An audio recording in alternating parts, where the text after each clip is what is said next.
Ang kwentong ito ay hango sa totoong buhay. Karanasan ito ni Joren. Taong 1978, Prosperidad, Agusan del Sur.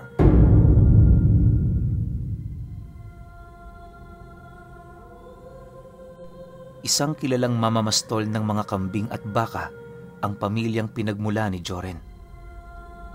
Dahil sa ganoong negosyo ng kanilang pamilya, mabilis silang nakaramdam ng ginhawa kumpara sa iba. Hindi rin kasi biro ang presyo ng isang buhay na hayop, lalo na kung ipagbibili ito sa ibang lugar. Nakatulong din sa kanila noon ang ipinamanang 10 ektaryang lupain ng yumaong lolo nila. Kasabay ng mga lupa, marami rin doong puno ng nyog na siya namang kanilang kinokopra tuwing matitigas na ang mga ito. Dahil sa panganay na anak itong si Joren, siya ang nakakaalam ng mga pasikot-sikot sa kanilang negosyo. Bata pa lamang siya, pinagkatiwalaan na siya ng kanyang ama, kaya na may kahit anong gawin niya, sinisiguro niyang makakabuti yon para sa kanilang pamilya. Sa pagkakatanda niya, nag-aalaga sila ng halos humigit sa 100 baka taon-taon. Hindi pa noon kabilang ang mga kambing na umaabot din sa halos 50. Marami ang gampaning responsibilidad sa ganoong negosyo, pero sa tulong ng kanilang mga manggagawa, nagiging madali ang lahat. Sa pagsapit ng taong ito, inaasahan ni Joren magiging malaki ang kanilang kita. Bukod kasi sa meron silang 10 bakang maaari ng ibenta, humigit 20 na rin ang mga kambing na pwede nilang isabay dito. Bago niya utusan ang kanilang mga tauhan na ihiwalay na ang kanilang mga ipapadala sa ibang lugar, minabuti muna niyang hintayin ang hudyat ng kanyang ama. Bagaman kasi katiwala na siya nito, hindi niya pa rin maipagkakaila. Doon pa rin siya hihingi ng pinakahuling desisyon. Dahil sa nagkataon naman noong may nilakad ang kanyang ama, kaya halos inabot siya ng 3 araw kakahintay. Sa pagdating nito, agad namang inilahad nito sa kanya na itigil muna ang binabalak niyang pagbebenta ng mga hayop nila. Ayon dito na, hindi pa maganda ang lagay ng panahon sa kabilang bayan, kaya para makaiwas, mas mainam na itigil muna nila ang kanilang operasyon. Dagdag pa nito na, abisuhan din niya ang kanilang mga tauhan na siguraduhing nasusunod ang kanyang mga utos. Mariinding inilahad nito na pag-igihan ang pagbabantay tuwing gabi upang hindi sila mawalan ng kahit isang alagang hayop. Matapos naman itong makapagbigay ng abiso, agad naman yung pumasok sa loob ng kanilang bahay para magpahinga. Si Joren naman noon, naiwan sa labas, maiging pinag-iisipan ang tungkol sa rason nito. Dahil sa naging abiso nito sa kanya, hindi na rin siya nagdalawang isip na bumalik sa kanilang kwadra. Yung mga bakang ibibenta kasi nila noon, ipinatipon na niya, nang sa gayoy pagdating sa sasakyan, madali naman yung maisasakay. Makalipas lamang ang ilang minutong paglalakad ni Joren, narating na nga niya ang lugar kung saan doon naman niya nakita ang mga trabahador nilang naghihintay na lamang sa kanya. Paglapit naman niya sa kinaroroonan nito, agad naman siyang nilapitan ng kanyang pinagkakatiwalaan na nagsasabi ng, "Joren, nandito na ang sasakyan. Ano, ikakarga na ba namin?" Nang marinig naman niya ang sinabi nito, pabulong naman niya yung inabisuhan ukol sa nais niyang mangyari. "Wag muna. Sabihin mo ang mga trabahador. Maghintay sila sa abiso ko. Sige na, at kakausapin ko naman ang inarkila kong sasakyan." Dahil sa kanyang sinabi, dali-dali naman yung naglakad patungo sa kinaroroonan ng kanilang mga kasama. Pagsilay naman niyang medyo malayo na ito, agad naman niyang pinuntahan ang sasakyan na kanina pa palang naghihintay sa pagdating niya. hindi naglaon. Nang marating na niya ang kinaroroonan ng nagmamaneho, walang pagdadalawang isip naman niya ritong inilahad ang nais niyang pag-urong sa kanilang mga napagkasunduan. Gayunpaman, para hindi masayang ang lakad nito, binigyan niya pa rin niyo ng sapat na salapi para naman kahit papaano, hindi na siya mahirapan pang tawagin ang mga taong yon sa oras na kailangan na niyang ilipat sa ibang bayan ang mga ibinenta nilang hayop. Pasensya na kayo mga kaibigan. Hindi kami nagkaintindihan ng ama ko. Pero hayaan nyo, baka sa mga susunod na araw, pabalikin ko rin kayo rito. Wika ni Joren sa nagmamaniobra ng sasakyan. Nang marinig naman ito ang kanyang sinabi, tumawa lang naman yon habang sumasagot sa kanya ng, "Sige Joren, ikaw ang bahala. Kung tutusin, tama naman tong ginawa mo ngayon. Yung mga manggagawa mo, kanina ko pa nga sinasabihan na mamamatay lang ang mga bakang yan kung isasakay namin dito.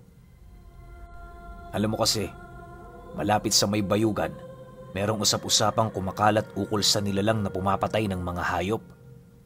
Dugo lang ang kailangan nito, kaya kapag nananalasa ito, hindi lang isang bakang namamatay.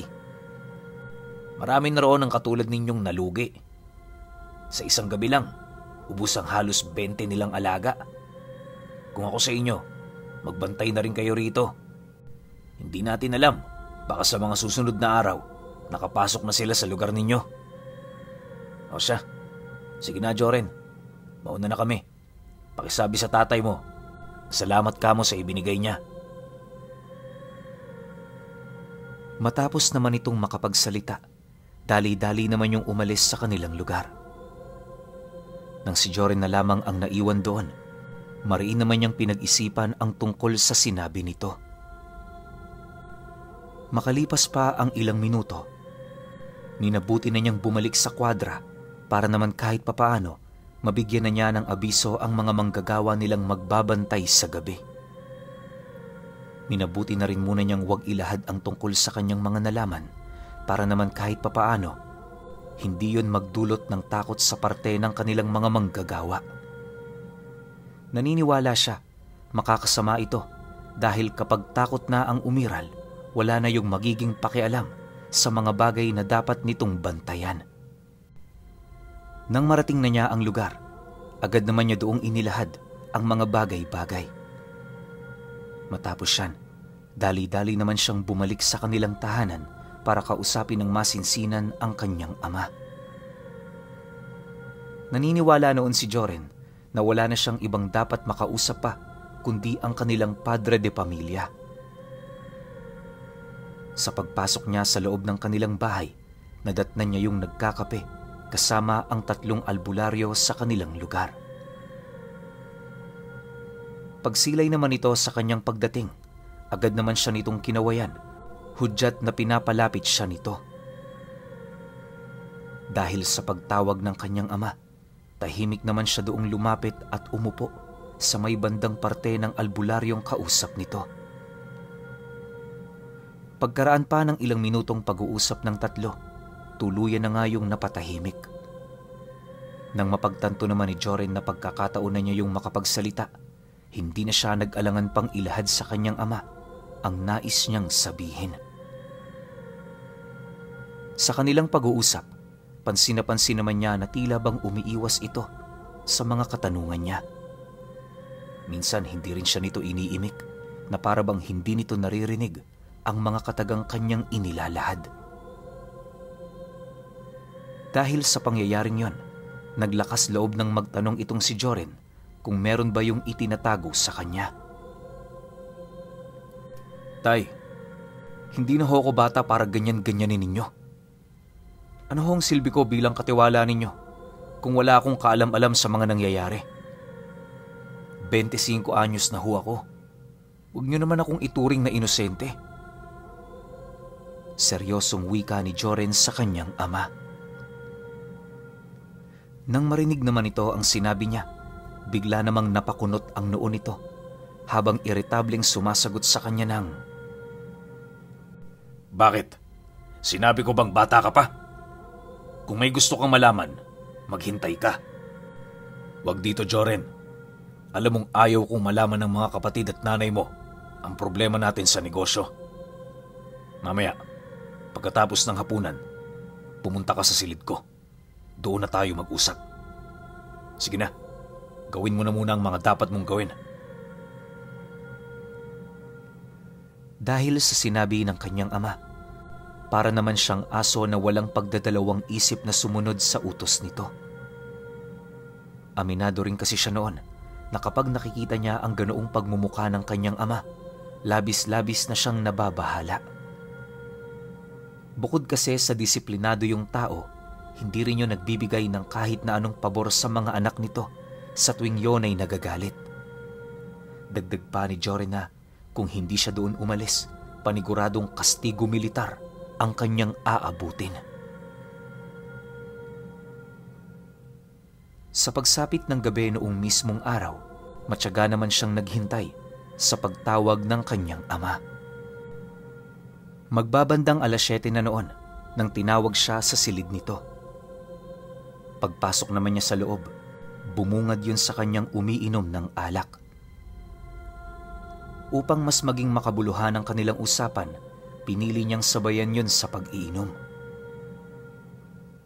Makalipas pa ang ilang minuto nilang pagbibiruan, doon na inilahad sa kanya ng kanyang ama ang tungkol sa mga nalalaman nito. Ayon sa kanya, totoo ang mga nabalitaan niya. Yun din ang rason kung bakit ipinatawag nito ang mga albularyong kakilala nila. Dagdag pa nito na paparating na sa kanilang lugar ang mga nilalang na yon, kung kaya't wala silang ibang gagawin kundi ang maghanda. Mariinding inilahad ng kanyang ama, may mga kasamang aswang ang mga nilalang na yon na kasabay nitong nananalasa. Sa pagpapatuloy ng kanilang pag-uusap, doon niya napag-alaman ang uri ng mga nilalang na pumapatay ng mga hayop kagaya ng alaga nila. Sa pagkakatanda noon ni Joren, tinatawag yon ng kanyang ama bilang mga daghub. Isa yung alaga ng mga aswang na nahahanay sa uri ng mga mandaragit. Paglalarawan ng kanyang ama sa mga nilalang na yon, para itong mga aso na may balat na maihahalin tulad mo sa balat ng isang bayawak. May mga nakausli rin yung buto sa likod at meron yung isang mahabang dila na kusang tumitigas sa oras na nakapasok na yon sa laman ng kanyang biktima. Kaya yun palaging kasama ng mga mandaragit, gawa ng sa oras na malagay sa alanganin ng kanilang mga buhay, makakaya nilang makipagpalitan ng pwesto sa kanilang mga alaga. Bale, yun lang talaga ang pangunahing trabaho ng mga nilalang na yon. Kapalit ng pagsama naman ng mga daghub sa mga mandaragit ay ang hindi nila pangingialam sa kung ano man ang kakainin ng mga ito. Basta ba'y hindi yun lalayo sa baryong kinaroroonan nila, wala yung problema. Matapos naman yung mailahad ng kanyang ama, doon niya din napag-alaman na matagal na panahon na pala nitong sinusubaybayan ang mga nilalang na yon. Sa katunayan, marami na rin yung nagatasang pera. Masiguro lamang na maitataboy ang mga ito sa lugar nila. Nang marinig naman ni Joren ang sinabi nito, bahagya naman siyang napatigil sa pag-inom niya ng alak na tila bang bigla na lamang humupa ang kalasingan sa kanyang katawan. Pagsilay naman niya sa kinaroroonan ng kanyang ama, pabulong naman siyang nagwika roon ng, "Tay, ano naman ang gagawin natin sa oras na mapadpad sila rito? Kakayanin ba yun ng mga bantay natin? Kung aswang ang kalaban, walang duda, magagapi sila. Sabihan niyo lang, Hoko, magdadagdag pa ako ng tauhan." Nang marinig naman yon ng kanyang ama, ngumisi lang naman ito habang sumasagot sa kanya ng, "Kagaya ng sinabi ko sa iyo kanina, matagal na kaming nakapaghanda. Yung mga tao mo, bukas na bukas rin, paalisin mo na sila. Abisuhan mong may makikipagpalit sa kanila bukas. Huwag rin kamo silang mag-alala Dahil sa mga araw na hindi sila nagbabantay, meron pa rin naman silang sweldo. Hindi tayo magiging maramot, lalong-lalo na sa panahong ito. Dahil sa sinabi ng kanyang ama, labis naman niya yung ipinagpasalamat. Para kay Joren, ikatutuwa yun ng mga manggagawa niya at nasisiguro niya ring wala doong kahit isa na tatanggi pa. Kung paalisin kasi nila yon ng basta-basta, hindi naman yun papayag, lalo na't ilang taon na rin ang ginugol ng mga ito para sa kanilang pamilya. Kagaya nila, maraming sinakripisyo na rin ang mga taong yon. Bago pa man sumapit ang 11:00 ng gabi, nagdesisyon na ang kanyang ama na itigil na ang kanilang paglalasing. Bukod kasi sa marami pa silang gagawin bukas, kinakailangang nasa maayos silang lagay nang sa gayoy mapagplanuhan nila ng maigi ang mga hakbang na kailangan nilang gawin. Sa pagsapit ng umaga, paggising noon ni Joren, inabisuhan naman siya ng kanyang ina na nasa pastulan na nila ang kanyang ama. Nang marinig naman yun ni Joren, minabuti naman niyang dalhin na roon ang kanyang almusal. Mas mainam kasing nandun siya habang naglalatag ng plato ang kanyang ama. Sa pagdating naman nila sa kanilang kwadra, doon niya nakita ang mga tauhan niyang naghihintay sa kanyang pagdating. Pagsilay naman ito sa kanya, dali-dali naman yung lumapit habang masayang inilalahad ang magandang balitang kanilang narinig. Matapos naman yung maunawaan ni Joren, napangiti lang naman siya habang inaabisuhan ang mga ito na mas mainam na umuwi na sila. Pagkarinig naman ito ng kanyang sinabi, agad naman yung nag-alsabalutan ng kanilang mga gamit. Bale, sa huling linggo na ng buwan yun babalik, kaya na meron silang 2 linggong pahinga. Halos nasa 10 katao din noon ang nagbakasyon, kaya na hindi maipagkakaila ni Joren na nalulungkot siya. Tuwing pumupunta kasi siya noon ng kwadra, nadadatnan niya ang mga ito na nagkakatuwaan habang nagpapainom ng mga alaga nila. Minsan, kinukuhanan din siya nito ng buko sa mga sandaling nakakaramdam siya ng uhaw. Takot kasi si Joren na umakyat sa nyog, kaya kapag siya ang naglilibot sa kanilang lupain, puro lang siya utos. Makalipas pa ang ilang minutong kanyang pagmamasid, doon na nga niya nakita ang bagong tauhang inilagay doon ng kanyang ama. Bawat isa sa mga ito, bago sa paningin niya at sa estado nito, tila bang may mga karanasan na yung pumatay ng mga nilalang na nasa panig ng kaliwa. Dala ng kuryosidad noon ni Joren, nagpasya siyang sumama sa pagbabantay ng kanilang mga alaga. Ang nais niya kasi noong mangyari, mapatotohanan ang mga istoryang inilahad sa kanya ng kanyang ama. Sigurado naman siyang hindi yun tututol sa kanya, kaya namay ang ginawa niya, bumalik na muna sa kanilang tahanan para kumuha ng kanyang mga gamit. Bago pa man sumapit ang tanghali, nakabalik na nga itong si Joren, bitbit ang kanyang duyan at iilang mga kasuotang para sa lamig. Nagdala rin siya ng gasera at mga kagamitang mapapakinabangan nila tuwing sumasapit ang gabi. Maya-maya pa, nang mapansin ng ama niya ang kanyang mga dala, napangiti lang naman ito habang nagwiwika sa kanya ng, "Gusto mo rin ba silang makita, Joren?" "Kung gayon, kayo na ang bahala rito." Nang marinig naman niya ang sinabi ng kanyang ama, napangiti lang naman siya habang pinagmamasdan ang pag-alis nito. Hindi naglaon, nang sila na lamang ang natira sa pastuhan, agad naman silang tumungo sa kanilang mga kubo para ilatag ang kanilang mga gamit. Sa pagsapit ng unang gabi, wala naman doong nangyaring kakaiba. Yung torno ng pag-iikot nila, masyadong siksik. Isa sa 10:00 ng gabi, 2 sa hating gabi, at isa naman sa 3:00. 2 araw pa noon ang lumipas, naging kumpiyansa na itong si Joren gawa ng ang buong akala niya hindi na dadayo sa kanilang lugar ang mga mandaragit. Subalit, 3 araw pa ang lumipas, meron na silang napapansing mga babaeng pagala-gala di kalayuan sa kanilang lugar. Ayon sa mga kasama niya, siguradong sigurado sila mandaragit ang kanilang mga nakikita. Dagdag pa ng mga ito na dahil sa paglitaw ng mga nilalang na yon, paniguradong magpaparamdam na ang mga ito sa pagsapit ng gabi. Matapos naman yung marinig ni Joren, dali-dali naman siyang bumalik sa kanilang tahanan para ilahad sa kanyang ama ang tungkol sa mga nakita nila. Matapos naman niya yung maipaalam, nagdesisyon ang tatay niya na samahan silang magpalipas ng gabi sa pastuhan. Ayon dito, mas mainam na magkakasama sila para naman kahit papaano meron silang mahihinga ng tulong sa mga sandaling hindi na umayon sa kanila ang sitwasyon.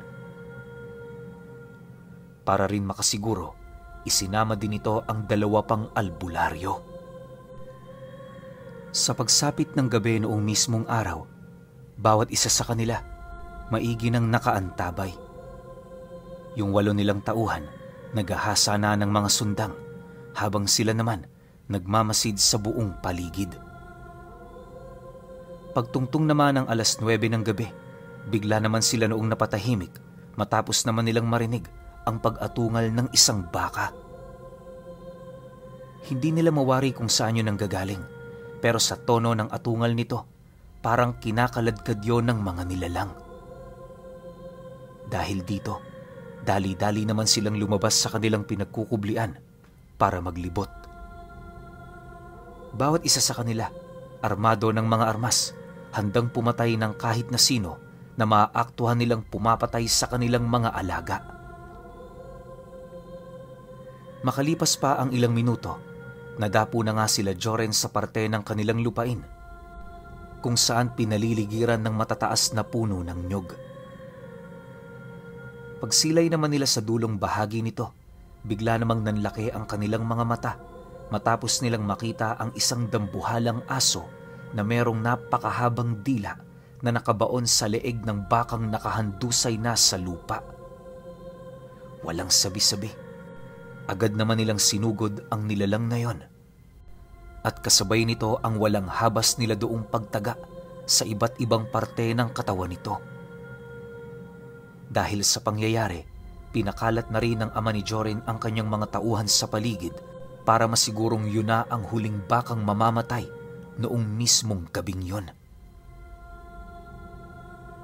Sa pagpapatuloy ng ganoong pangyayari, hindi naman naging mahirap para sa kanila na patayin ng mga daghub. Bukod kasi sa epektibo ang pangontrang ibinigay ng albularyo, labis-labis ding nakatulong ang mga usal na ipinakalat nito sa hangin. Makalipas pa noon ng 1 oras, 8 sa mga daghub na nagpapagala-gala sa kanilang mga lupain ang nagawa nilang mapaslang. Meron ding napatay na mga mandaragit ang albularyo na tila bang nagkamaling makipagpalitan sa mga alaga nito. Paglalarawan din ni Joren sa mga mandaragit, wala naman yung pinagkaiba sa mga pangkaraniwang aswang maliban na lamang sa mga nakalaylay nitong dila. Kung titingnan ang daghub at mga mandaragit, sadyang may pagkakapareho sa kanilang mga anyo. Sa pagpapatuloy ng ganoong pangyayari, halos hindi naman mawari ni Joren kung nananaginip lang ba siya o tunay yung kanyang mga nakita. Nga pala, ngayon pa lang, humihingi na ako ng pasensya sa inyo. Hindi ko kasi maaaring isiwalat dito ang tungkol sa pangontra ng mga daghub, pagpapakita na rin ng respeto at utang na loob sa 2 albularyong nagpasa nito. Ibinibigay ko naman ito ng libre. Ang kaso nga lang, mas mainam kung ang mga naniniwala lang talaga ang makikinabang. Naway maunawaan ninyo ang ibig kong sabihin. balik tayo sa kwento. Maya-maya pa, ang tanging nakita na lamang sa lupain nila ay yung mga daghub na nagsisipulasan papalayo. Hindi na rin nila yung sinundan, gawa ng maging sila man, aminado ring pagod na pagod na. Sa pagbalik ng katahimikan sa paligid, doon na pag-alaman nila Joren, 6 sa kanilang mga baka ang napatay. Sa kambing nila, umabot ng 15 ang binawian ng buhay. 3 rin sa kanilang hanay ang sugatan, buhat sa pakikipaglaban sa mga mandaragit. Gayunpaman, labis-labis ang pasasalamat noon ni Joren, gawa ng nagkataong iisang daghub lamang ang kanilang nakainkwentro sa mismong lugar na kanilang pinuntahan. Pero alam ninyo, pinuno, na nagmula noong nangyari ang insidenteng yon, ni minsan, hindi na naalis pa sa isipan ni Joren ang tungkol sa mga nilalang na tinatawag na mandaragit at ang alaga nitong daghub.